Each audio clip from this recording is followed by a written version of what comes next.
जड़ावाला की मस्जिद में ऐलान करके लोगों को इश्तियाल दिलाने वाले यासीन नामी शख्स को गिरफ्तार कर लिया गया है। पुलिस का कहना है कि मुलजिम यासीन को मंजर-ए-आम पर आने वाली वीडियो की मदद से गिरफ्तार किया गया। वीडियो में देखा जा सकता है कि मुलजिम मस्जिद के स्पीकर पर लोगों को जमा होने का कह रहा है। जिला इंतजामिया ने फैसलाबाद में दफा 144 नाफिज कर दी है, जबकि तहसील जड़ावाला में आज आम तातील का भी ऐलान किया गया। वाज़ेह रहे कि गुज़िश्ता रोज जड़ावाला में तौहीन मजहब के मुबैना वाक़े के खिलाफ एहतजाज करने वाले मुश्तिल अफराद ने क्रिस्टीन कॉलोनी और ईसा नगरी में 4 गिरजाघरों, मसीही बिरादरी के दर्जनों मकान, गाड़ियां और मालो असबाब जला दिए। तर्जुमान पंजाब हुकूमत के मुताबिक कुरान की बेहुरमती को बुनियाद बनाकर अक़लियतों की आबादियों पर हमला आवर होने की कोशिश की गई, जिसे पुलिस ने नाकाम बनाया। अमन कमेटी को मुतहरिक कर दिया गया है और पुलिस ने 100 से ज़ायद लोगों को गिरफ्तार किया है।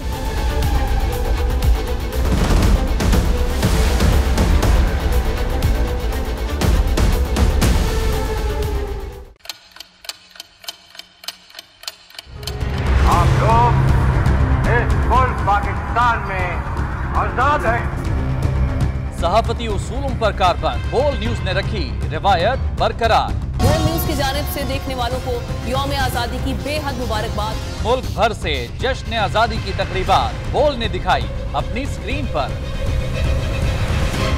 पाकिस्तान के 76वें यौम आजादी का जश्न बोल ने सुनाई पाकिस्तान जिंदाबाद के नारों की गूंज।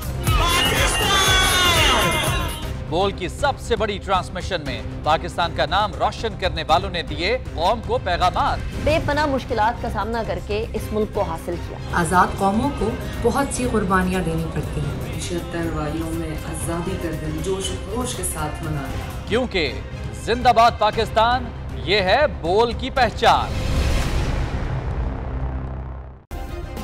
सब्सक्राइब करें और बेल दबाएं ताकि कोई खबर रह न जाए।